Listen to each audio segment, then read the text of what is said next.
Bagaimana sepak bola dimainkan oleh individu di seluruh dunia sangatlah mengagumkan. Sepak bola mungkin satu-satunya olahraga yang bisa membuat sebuah kota berhenti seketika, hanya karena sebuah klub di kota tersebut sedang bertanding. Tak terkecuali di Indonesia, sepak bola sudah menjadi bagian dari kehidupan di negara ini. Sepak bola bisa dengan mudah ditemukan dimanapun, dari mulai pelosok kampung sampai di pinggiran jalan sebuah kota. Namun, untuk ukuran profesional, sepak bola jelas harus dimainkan di stadion.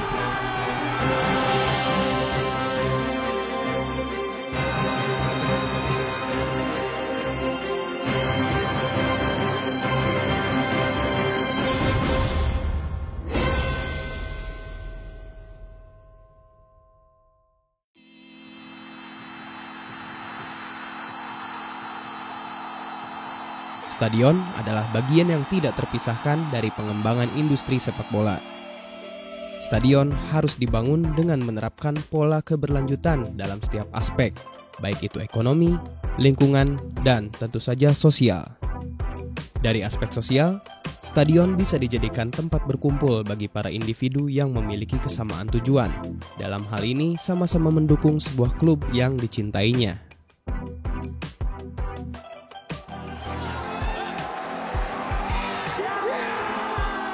Sebagai tempat yang berpotensi mengumpulkan banyak massa, tentu saja perlu ada manajemen yang baik dalam menjaring para supporter yang ingin menonton tim kebanggaannya bertanding. Crowd management, kemudian tadi pertanyaan apakah ada perencanaan? Yes, of course. Ada konsep yang namanya DIM, Design, Information, Management. Nugroho Setiawan adalah salah satu orang Indonesia yang memegang lisensi Security Officer dari FIFA. Beliau sempat menjadi bagian dari PSSI. Dalam hal ini, PT Liga Indonesia Baru selaku operator untuk merencanakan seluruh pertandingan di Liga 1. Nah, ketika bicara perencanaan tadi, kita masuk ke istilah yang desain. Ini dari desain ini berdasarkan perkembangan terkini. Jadi semuanya harus kita desain di awal. Satu, dari jadwal. Apakah ini pertandingan? Klasifikasinya apa? Risikonya. Termasuk yang risiko tinggi, menengah, atau low. Pertandingan ini kan bukan pertandingan amatir. Ya. Dan itu kan ratusan pertandingan. Ya. Ribuan pertandingan. Nggak mungkin semua pertandingan itu harus jam 3 sampai jam 5 sore. Nggak mungkin. Pasti diatur sedemikian rupa, ya kan?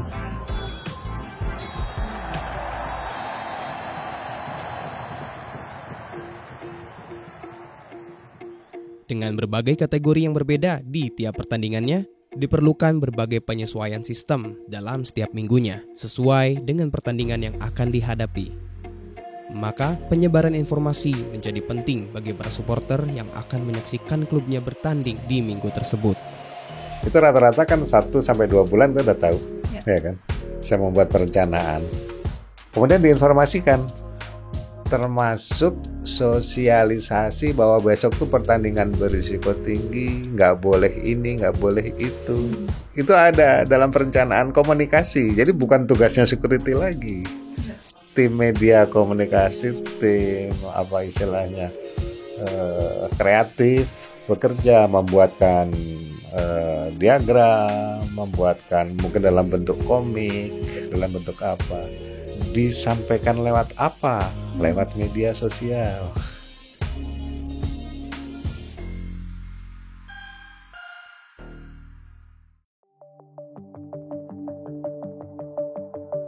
Di era seperti sekarang ini, media sosial memegang peranan yang sangat penting dalam manajemen sebuah pertandingan sepak bola. Informasi mengenai jadwal pertandingan sampai apa saja yang harus diperhatikan di pertandingan nanti, semuanya harus tersampaikan dengan baik, termasuk akses apa saja yang nanti harus dilalui menuju stadion. Kemudian ini perencanaan ini semacam sebuah pattern, pola gitu, kita terapkan stadion mana yang sesuai. Karena standar minimal stadion itu harus mudah dicapai oleh penonton. Nah, tambahan lagi sekarang FIFA mensyaratkan bahwa penonton ini adalah customer. Sehingga di departemen security itu S-nya dari safety security tambahin satu lagi menjadi S yang services. Mereka ini customer, mereka harus dilayani.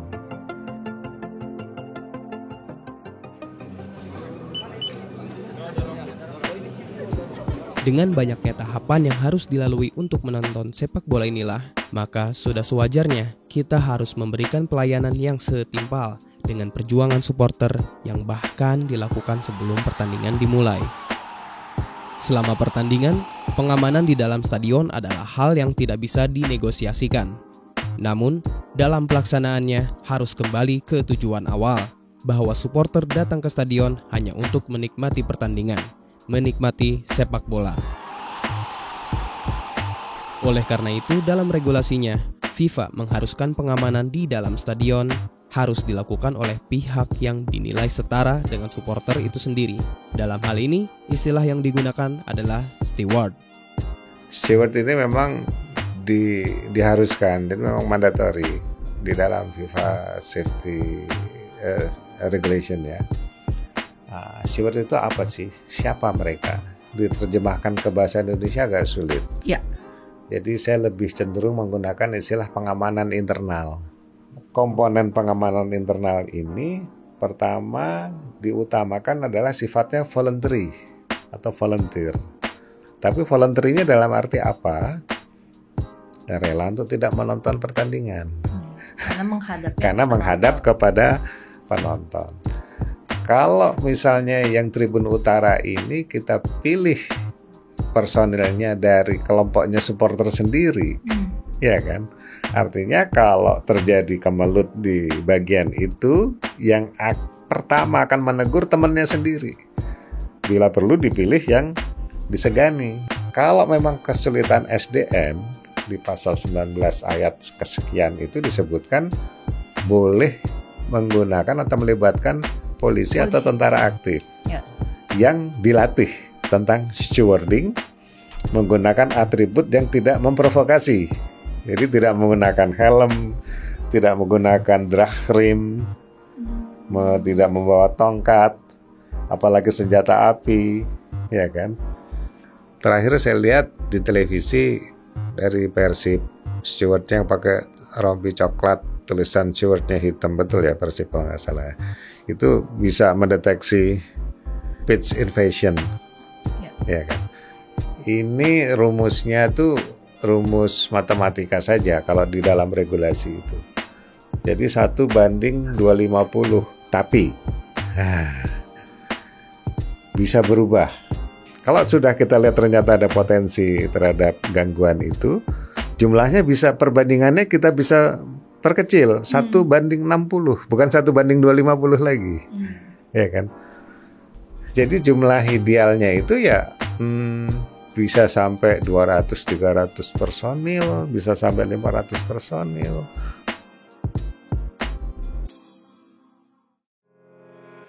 Semakin banyak jumlah penonton, tentu saja berbanding lurus dengan jumlah personil yang dibutuhkan untuk mengaturnya.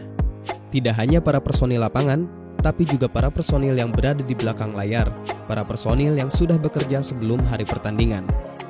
Mereka semua adalah sebuah support system bagi industri sepak bola yang harus terus bersinergi dengan tujuan klub, operator, dan tentu saja dengan supporter itu sendiri.